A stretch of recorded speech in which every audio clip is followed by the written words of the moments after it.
بسم اللہ الرحمن الرحیم۔ السلام علیکم۔ حضرت سیدنا غوث اعظم رحمۃ اللہ علیہ مدینہ منورہ میں حضور نبی کریم صلی اللہ علیہ وسلم کے روضہ مبارک پر حاضری دینے کے بعد باپیادہ بغداد شریف واپس تشریف لے جا رہے تھے کہ راستے میں ایک چور جو کہ ناکہ لگا کر کسی مسافر کا انتظار کر رہا تھا، اس نے آپ رحمۃ اللہ علیہ کو قریب آنے پر روک لیا۔ آپ نے اس چور سے دریافت کیا، تم کون ہو؟ اس نے کہا کہ میں دیہاتی ہوں۔ آپ رحمۃ اللہ علیہ کو بذریعہ کشف اس کی بدنیتی کی خبر ہوئی۔ اس دوران اس چور کے دل میں بھی یہ خیال پیدا ہوا کہ یہ غوث اعظم رحمۃ اللہ علیہ ہوں گے۔ آپ نے اس کے دل کی بات کو بھانپتے ہوئے فرمایا کہ میں عبد القادر ہوں۔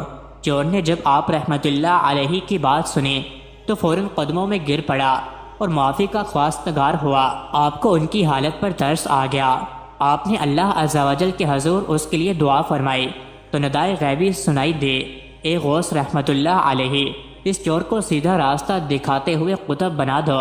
چنانچہ آپ رحمۃ اللہ علیہ نے اس چور کی جانب نظر فرمائی اور وہ چور آپ کے فیض روحانی سے قطب کے درجے پر فائز ہو گیا۔ ایک روز آپ کی مجلس میں علماء و فقراء اور عقیدت مندوں کا ہجوم تھا اور آپ رحمۃ اللہ علیہ مسئلہ قضاء و قدر پر تقریر فرما رہے تھے اور لوگوں پر کیف و استغراق کا عالم طاری تھا۔ اچانک چھت میں سے ایک نہایت خوفناک اور زہریلا سانپ گرا۔ اس کے گرتے ہی بھاگ دوڑ مچ گئی اور سانپ پر اس کی ہیبت چھا گئی، لیکن آپ رحمۃ اللہ علیہ نے اپنی جگہ سے حرکت تک نہ کی اور کھڑے ہو کر وعظ فرما رہے۔ وہ سانپ رینگتا ہوا آپ کے کپڑوں میں گھسا اور تمام جسم پر پھر کر گردن پر سے ہوتا ہوا اتر کر سامنے آ کھڑا ہوا۔ جو لوگ وہاں موجود رہ گئے تھے انہوں نے دیکھا کہ وہ آپ سے کچھ باتیں کر رہا ہے۔ اس کے بعد وہ غائب ہو گیا۔ لوگوں کو بڑی حیرانی ہوئی۔ آخر آپ رحمۃ اللہ علیہ نے ہی ان کی حیرانی کو دور کرتے ہوئے فرمایا۔ اس سانپ نے کہا کہ میں اب تک بہت سے اولیاء اللہ کو آزما چکا ہوں، مگر میں نے آپ جیسا استقلال کسی میں نہیں پایا۔ اس کے جواب میں میں نے اس سے کہا کہ میں چونکہ اس وقت مسئلہ و قضاء و قدر بیان کر رہا تھا اور تو موقع دیکھ کر گرا، میں تجھ سے ڈرتا کیوں؟ تو بھی تو زمین کا ہی ایک کیڑا ہے۔ قضاء و قدر نے مجھے متحرک کر رکھا ہے۔ تیرے گرنے سے میرے قول و فعل میں تطابق و توازن پیدا ہو گیا۔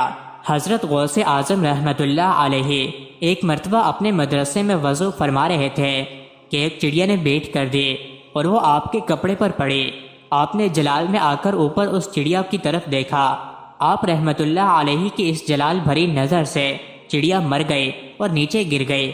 اس کے بعد حضرت غوث اعظم رحمۃ اللہ علیہ نے اس کپڑے کو اتارا اور دھویا اور وہ قیمتی کپڑا اپنے ایک خادم کو دے کر فرمایا، اسے جا کر بیچ دو اور قیمت رائے خدا میں صدقہ کر دو تاکہ اس چڑیا کی موت کا بدلہ ہو جائے۔ مزید ایسے ہی ویڈیوز کے لیے چینل کو ضرور سبسکرائب کریں۔